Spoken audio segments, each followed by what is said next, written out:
We remain steadfast in our commitment in delivering local news that matters. Stories that inspire. Enriching the lives of Filipinos in the Philippines and across the globe. This is your GMA Regional TV. Buong puso para sa Pilipino.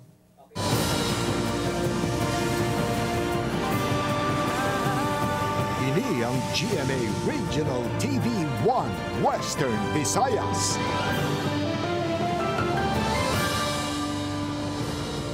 Maayong hapon, ini ang 1 Western Visayas, masaligan, sadsaran sang kamatuoran, kagwala sang ginadampigan. Ako si Gertrude Charlotte Pan. Magadulong sa inyo sang pinakadako kag komprehensibo nga mga balita sa Kabisayan nakatungdan. Caitlin Revilla, live sa GMA Iloilo Station. Kag ako naman sa Eden Prietos, live diri sa GMA Bacolod Station.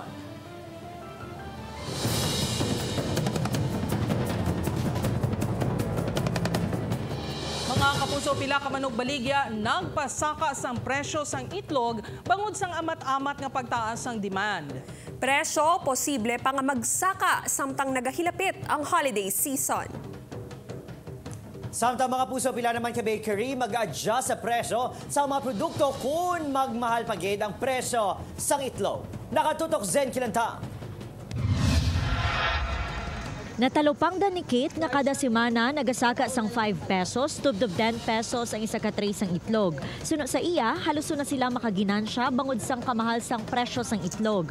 Diri sa Pavia Public Market, 255 tubdob 290 pesos ang baligyaanay sang isa ka tray sang itlog, depende sa kada kuon. Basta lapit na December, in demand kaya syempre kaka-short man ang supply kang itlog. Kaya may mga cakes, mga bakery nag-order. Damo, nag-order. Bangod sang pagmahal sang presyo sang itlog, halin sa mga nagasupply sa ila, napilitan nga magpataas sang presyo ang mga negosyante. Wala kami may alang-alang, hindi naman kami magsaka kay nagapasaka man naman supplier.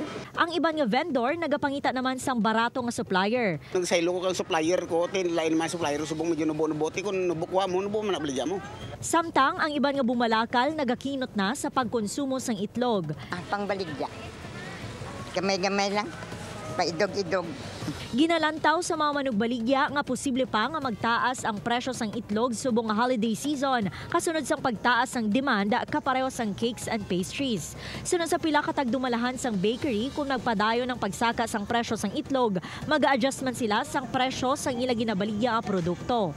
Kaya syempre malain ang costing, mamahal ang ingredient. So kailangan naman mapamahal man sa among product para makabawi kami. Nagabili sang 8 pesos and 50 centavos ang small-sized egg, 9 pesos ang medium, 9 pesos and 50 centavos ang large, kag 10 pesos naman ang presyo sang jumbo size. Sa subong ang presyo sang whole chicken, ang yara na sa 190 pesos ang kilo. Posible nga magtaas pa ang presyo sini bangod maiwat na ang supply sang manok sa probinsya. Upod kay Cirilo Renduque, Zen Kilantang, 1 Western Visayas. Mga puso, sa Bacolod City naman, apesar holiday subong, Comelec bukas sa gihapon agud magbaton sose. Poll body nagakabalaka sa madubo nga numero sang mga kandidato nga nag-file duha ka adlaw antes ang deadline. Yaring balita nga atong gintutukan. Manog isa ka bulan humalin sang ginpatigayon ng BSKE kag duha ka adlaw antes ang deadline sang filing sang Statement of Contribution and Expenses.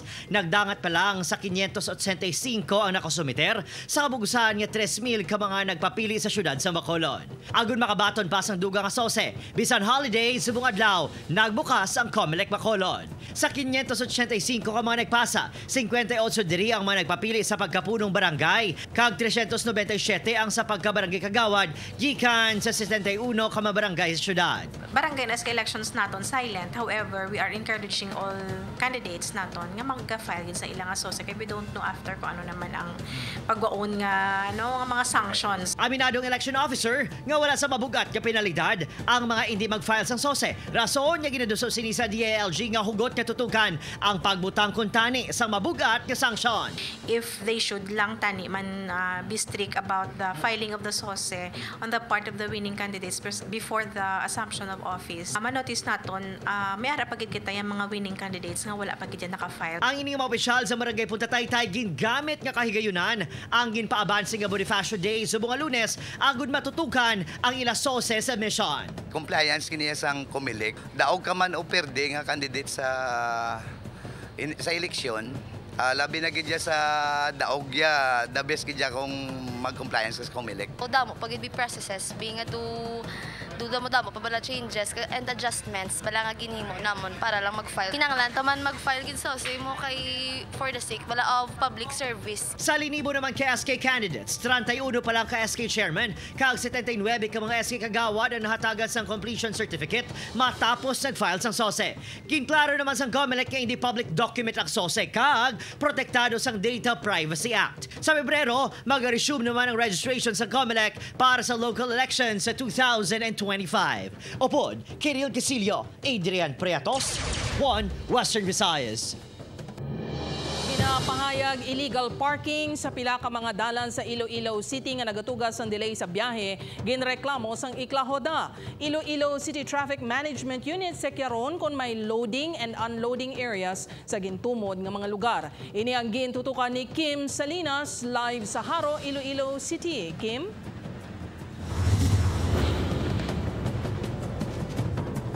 Jert, nagapangakroy ang mga driver sa syudad sang Iloilo bangod delayed kag wala sang dulugan ang ilang mga salakyan na tuga sang ginapahayag nila illegal parking sa pila ka mga dalanon o kondalanon sa Iloilo City. Liwat nga nagpalabot sa reklamo ang Iloilo City Loop Alliance of Jeepney Operators and Drivers Association sa LGU angot sa mga illegal nga nagapark sa dalan sakop sang East Timawa kag Isnart Ledesma Street sa syudad sang Iloilo.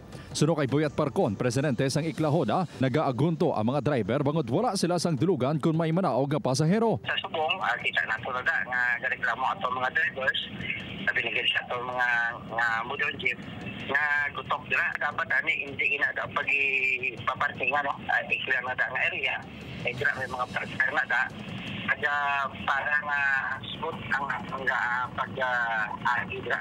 Dugang nila, tuman kadelikado para sa mga pasahero ang pagdulog nila sa tungasang dalan. May posibilidad nga babungguan ang mga ini sang nagasunod nga salakyan. Ang pila ka mga driver aminado nga nabudlayan man sa nasambit nga dalanon. Sa masami kuno sila ginadakop sang traffic enforcer kung may papanaugon nga pasahero sa tunga. Dili ang biyahe, tuod sa traffic na. Wala. Panaugan pasahero. Oo, tapos panaugan pasahero dakpon kami. Kaya yung bawal ko panahon, hindi pwede kayo baka tumili kami sa lugar, itakbo. Wala kami mo, boss. Pero sa tobod, kahit ito wala kami. Panawagan subong sa Iklahoda sa LGU. Nga dapat kita tani tinuan na nga area, wala sing naga-double park, kaga kayo na pag-parking nila sa city, kita naton nga kung maawa na da, manami ang smooth sa aton dila nga trapiko. Pagasekyaron sang Traffic Management Unit sang Iloilo City Government kung may loading and unloading areas ang ginatumod ng mga dalanon sa syudad. Gina-verify namon subong whether ang ini nga mga area may mga loading kag unloading zones, no? So meaning kung may loading and unloading zones, dira lang gid sila ma-load kag unload ang aton nga mga public utility vehicle. Dugang ni Garbanzos, may ordinansa ang syudad kung sariin nagapahanugot sa mga salakyan nga mag-park sa basta makabayad. May na-deploy naton dira nga mga parking attendants para nga magpanukot. Kung may mga pasaway kag hindi sila magpati sa aton nga ordinansa, so ngamon sinadre nga contingency plan, we will call sang pulis, no, pag-implement. Nag-agi ang ordinansa suno kay Garbanzos sa committee hearing kung sariin ginapahayag sini nga ginpatawag ang tanan nga miyembro sang kooperatiba. Jert, suno sa Traffic Management Unit sa Iloilo City LGU, hawanan nila ang mga dalanon sa syudad sa Iloilo nga nakadesignar loading and unloading zones. Ginapahanumduman nila ang mga jeepney drivers nga hindi magdulog sa mga undesignated areas agot hindi makatugas ang pagpugok sa mga salakyan. Jert? Madamo gid nga salamat sa update, Kim Salinas.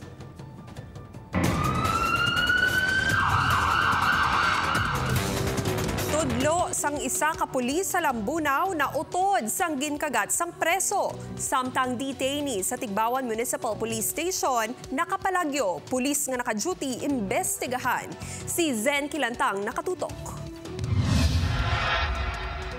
Nagapadayon ang manhunt operation sang Tigbawan Police sa 21 anyos nga preso matapos nga nakapalagyo. Suna sa IPPO, naglisensya ang suspect nga mag-CR, rason nga ginpagwa sa naka-duty nga personal. Wala na talupangdan sang pulis nga nalagyo ini sa likod nga porsyon sang police station. Subong naka-restricted custody na ang aton ditong personnel nga during the time duty sentinel sa nung nagsato ang nag-allow nga makakuha ang aton dito nga iskape nga di nag-lisensya nga ma-CR ang CR sa aton dito nga custodial facility is Nahibaloan nga November 17 sa nadakpan ng suspect sa drug boy bust operation. Sa Lambunaw, Iloilo naman, nautod ang tudlo sa isa ka pulis pagkatapos nga ginkagat sang preso nga ginkilala kay alias Jepoy. Ginapayag nga yara sa impluwensya sa makahulubog nga ilimnon ng suspect sang natabo ang insidente. Na-involved din nila sa commotion, tindakop, sa nga doon sila nga mga personnel dito nga duty, sanggit dala na siya sa may police station, sanggin pasulod na siya sa karsel. Dito na siya nga nagwaras, nagkaginkagat yung kapot ni ang aton dira nga personnel sa patrolman. Ginahanda na ang kaso nga serious physical injury, assault upon an agent of a person in authority, batok sa preso. Upod kay Cirilo Randuque, Zen Kilantang, One Western Visayas. Kapuso halong, isa patay duha pilason sa nakabunggong motor sa nasugata sining tricycle sa barangay Mandalagan, Bacolod City. Samtang sa Banwa naman sang Manapla Negros Occidental, Panday, nasapuan nga patay sa katubuhan kag may pilasang pagkatiro. Nakatutok John Sala. Patay na sa nasapuan si Juni Ribaton sa katubuhan sa barangay San Pablo, Manapla Negros Occidental. Suno sa Manapla Police, may pilasang pagkatiro sa ulo kag iban pangabahin sang lawas ang biktima. Nobyembre 23 ang gabi isang naghalin sa iya balay si Ribaton kag naglisensya nga mapadulong sa namatyan apang wala na nakabalik pa. Sa pagpang-usisa sang kapulisan, wala sang kaaway ang biktima sa lugar. May persons of interest naman niya ginatutukan ng otoridad. Pabalik-balik ang ako ng investigador kaya nga ginakondong kasi makakita pa kami or may mga mabindong witness na nakakita. Gindingon pangadalon sa ospital apang ginbawian sa kabuhi ang tricycle driver nga si Romy Gelarpes ang ginbuno sa suspect nga si Jorald Juanico sa barangay Grima, Rizal, Iloilo City proper Sabado sang gabi. Sa investigasyon sa Police Station 1 may nagluntad nga hindi pag-insidihanay sa tunga na day Gelarpe kag Juanico. Nagkuha sang kutsilyo sa ilang balay ang suspect kag dito na ginbuno sini ang biktima. Ginapahayag nga yara sa impluwensya sang makahulubog nga ilimno ng suspect. Napilasan man ang hinablos ang biktima nga si John Christian Gelarpe sa insidente. Buno sa dughan ang gintunaan sa kamatayon sang biktima. Nagpalag yung suspect apang nagsungka man pagkaaga. Buwas na tala nang ipasaka ang kaso batok sa suspek. Homicide ang atong file and then sa hinapdos naman nagpasipay man to sa tani itagang niya so karon asa na siya nang ginhandos ni amot so file naman sa naton prostrated homicide. Ginbawian gid sang kabuhi si Norman Santa Romana 34 anyo sa nakabunggong motorsiklo sini sa nagasugatan ang tricycle nga ginamaneho ni Renito Baliong sa barangay Mandalagan, Bacolod City. Suno sa kapulisan pakadto sa barangay 18 si Santa Romana sang nag-overtake ini sa ginasundan nga salakyan. Bangod hinali ilang nagsaylo sa piyak nga lane nakabunggo ini sa nagasugatan ang tricycle. Ginkustodiya na sa Police Station 3 si Baliong. Samtang padayon niya ginabulong ang duwa ka sakay sang tricycle nga napilasan. Ining nag-overtake, may nakasugata siya nga opposite direction nga tricycle, nabunggo ya kag on the spot napatay to. John Sala, One Western Visayas. Bad news para sa mga kapuso naton nga motorista bangod matapos ang asod-asod nga pagnubo sang gatong sang tinalikdan nga mga semana magasaka na buwas. Martes ang presyo sang diesel sang 30 sentimos kada litro. Magapabili naman nga wala sang paghulag ang presyo sang gasolina kung ikumpara sang tinalikdan nga semana. Samtang 65 centavos naman ang igasaka sang kada litro sang kerosene.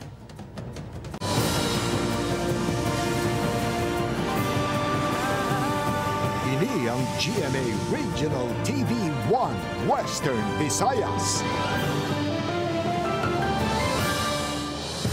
Duwa ka insidente sang sunog sang weekend naka-record sang ginabanta masobra 800,000 pesos nga halit. Si Kim Salinas nakatutok. Ginlamon sang kalayo ang duha ka padalagan nga boarding house sa Barangay Burgos lapas Sabado sang udto. Suno sa isa sa mga boarder nga si Christine, nagapanglabay ni sa may nakitaan nga aso halin sa kwarto sa idalom. Kasi itong day na so, nagsaka ako. Kasi ito base sa akong bala kaya ang akong electric fan, kaandar pati ginukas ko man ang electric fan ko, why man? Matapos lang ang pila ka minutos, nakabati ini sang lupok. Kung may nagulpe nga nagputok sa idalom, may nagtinggan nga sunog. Tapos ang pagkonsanto, ang kalayo, nagpaibabaw sa ako sa may kwarto. Kaya mato nakabatsyag ko. Diri na kag nagdalagan si Christine kag nangayo sang bulig. Suno kay Angela nga nagapanglabas at ubang sambalay nga nasunog, madasig nga naglapta ang kalayo rason nga nagbulig sila agud mapalong ini. Nagano lang ko sa fire extinguisher namon, nagkuha ko sang tubig naman yung may isang gram naman may tubig para makabulig sa siya. Padayon pa nga ginaimbestigaran sang Bureau of Fire Protection Iloilo City ang gintunaan sang sunog. Naglabot sa masobra 200,000 pesos ang ginabanta balor sang danyo sa ginbilin sang sunog. Ang ceiling or ang salon is made of wood. So, pag medyo daan na ganyan mga balay, kay based man sa Talia, almost 70 years old na din. So, dahil katama ang kalayo. Samtang partially damaged naman ay kaduwa nga panalagan sa isa ka balay sa Barangay Oñate de Leon, Mandurriao, Iloilo City. Bangod na sunog ini, pasado alauna sang hapon sang Domingo. Sa pagpangusisa sang BFP, wala sang tao ang balay sang nagluntad ang insidente. Ang time nga nagugis ang sunog, wala tao sa sulod balay. So, uli na lang nila na-discover sang nakita na nila nga may aso nga nagagwa sa bintana. Naglabot sa 600,000 pesos ang halit nga ginbilin sang sunog. Wala sang may nasamaran sa mga insidente. Upod Kerbel Borgia, Kim Salinas, One Western Visayas.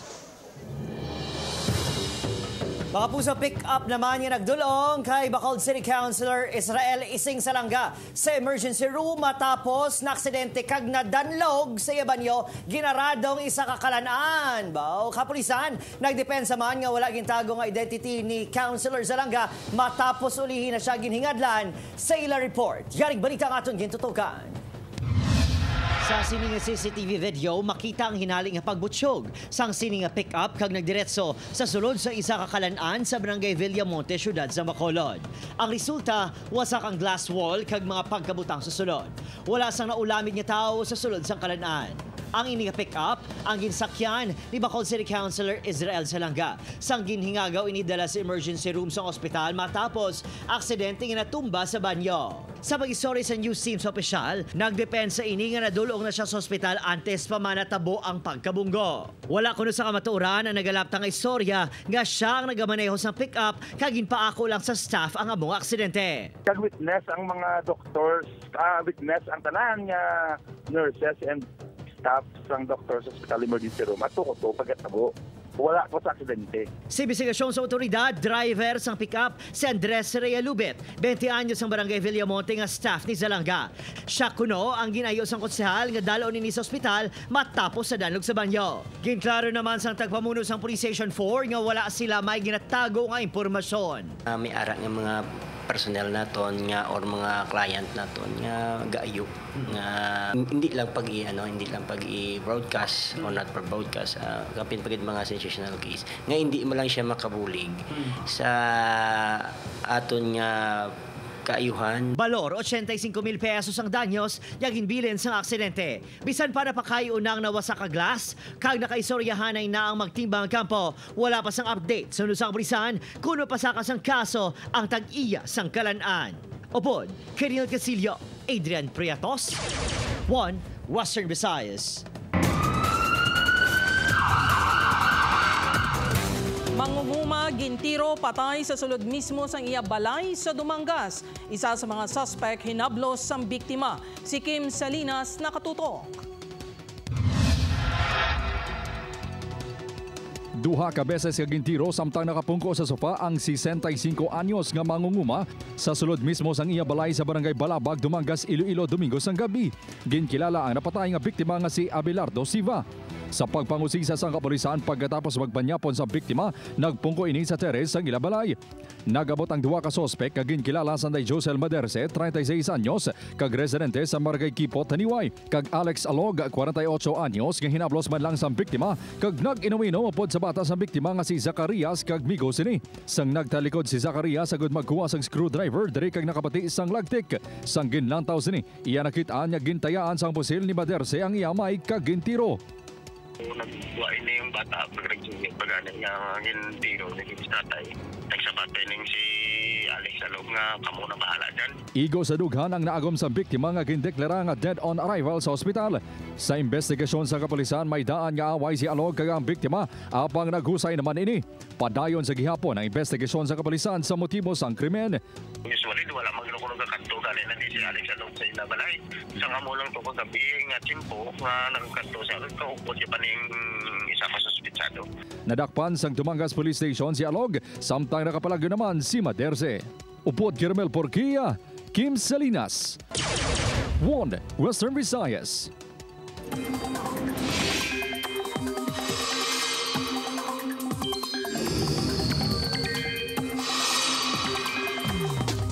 Mga kapuso, wala sang may naghana nga malain nga tiyempo kun bagyo nga posible nga makaapekto sa pungsod suno sa Pag-asa.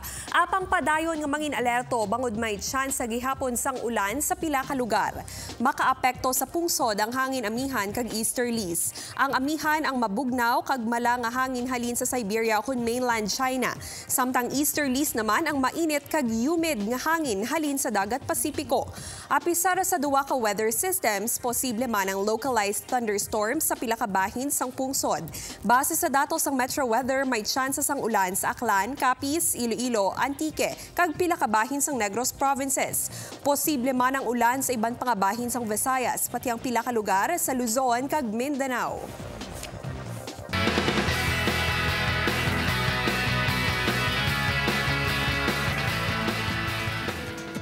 Fresh from Miss Universe pageant, balik Pilipinas na si Michelle D. Kag syempre, isa sa mga una siningagin bisita ang unang Hirit Studio kung sa din siya gin-welcome sang fans kag host. Wala ni Michelle nakalimtan nga pasalamatan ang Pinoy fans nga nagbayadihan gid para ipakita ang suporta sa iya. #accomplished naman ang feeling ni Michelle kag gintukig bato ang pinalanggan niya nga Pilipinas. Wala sang handbook para sa successful marriage para kay Gladys Reyes. Sinabi na sa ila pag-upod ni Christopher Rojas. Sa isa ka podcast, gin-share sini nga ang liyabi kuno sa ila healthy and happy relationship among respect, faith, kag patience. Dugang ni Gladys, supot sila nga nag-pray kag ginapabilin gid ang communication. Samtang yari naman ang mga eksena ganimo dapat mamiss sa Black Rider. Ang pagpanunto ni Hector madakpan na pala ni Pretty, kadungan sa paglantad ni Black Rider sa sindikato, mas magadamo pang magatuyo nga patyon siya. Rafael, mag-istorya na kay Elias, ano ba lang ito aron? Ina kagiban pa nga mas maaksyon nga eksena ang bantayan sa Black Rider sa GMA Talababad pagkatapos ng 24 oras.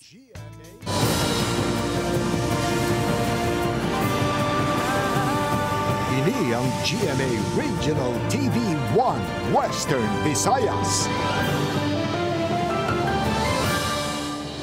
Mga kapuso, hibaw-an flyover wala pa sang kasiguraduhan kung mabuksan sa publiko sa December 15. Samtang bidding sa pagkayo sa depektibo nga ungka flyover iga patigayon na buwas November 28. Ini ang gintutukan ni Zen Kilantang. Ginpahayag sang Department of Public Works and Highways Region 6 nga mag-aumpisa na sa buwas ang bidding para sa pagkayo sang depektibo nga ungka flyover. Sunod sa DPWH6, wala pa nila mabaton ang first tranche nga 100 million pesos nga ginpasiguro sang Central Office nga marilis sang tinalikdan nga semana. Lakip sa rectification measures amo ang pagpatigayon sang jet grouting kag pagbutang sang board pile sa Pier 4, 5 kag 6. For those who are qualified, open ina sa tanan nga bidders. Open. What we mean sang open, tanan pwede ka intra. They can also join through electronic bidding. Samtang wala naman sang kasiguraduhan kung madayon ang pagbukas ng hibaw-an flyover sa Disyembre 15, bangod sang tiyempo. Apang target sang ahensya nga mabuksan ini sa publiko antes sang Paskwa. Commitment naton sa December 15. Pero hindi ta kapakot sa Chimpo kay basi magulan kag magbagyo, tulay naman siya nga istorya. But definitely we will open December 15 provided that weather will also cooperate with us. Upod kay Cirilo Randuque, Zen Kinantang, One Western Visayas.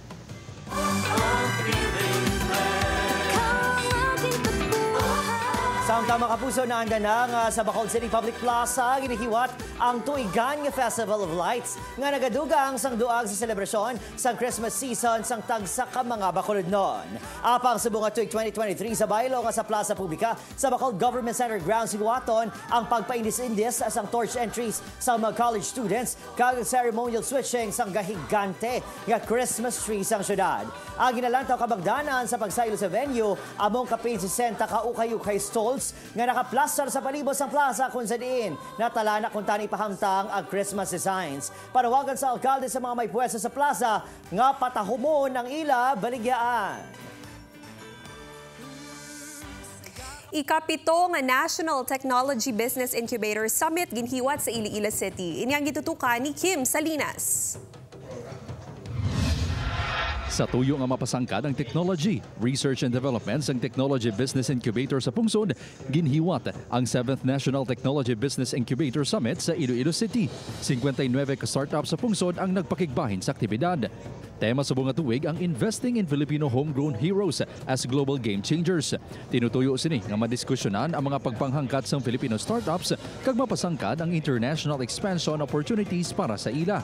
What government is doing is sharing the risks for these startups so that they can develop their technologies, they can get training, they can get mentorship, and all of this will be in the hope of making their products and services available in the market. Ginakabig sang DOST ang Technology Business Incubators nga nagahatag sang preska nga solusyon kag ideya sa mga kinahanglanon sa kalibutan, rason sa paghatag sa ila sang plataporma agud mangin tailored fit ang ila serbisyo kag produkto sa merkado. We want to provide them with that platform so that they can have a view of the market and see how they can tweak or design whatever products, whatever services, whatever business models, whatever prototypes that they have samples, no, to have the right fit into the market. Upod Kirmel Porquia, Kim Salinas. One Western Visayas.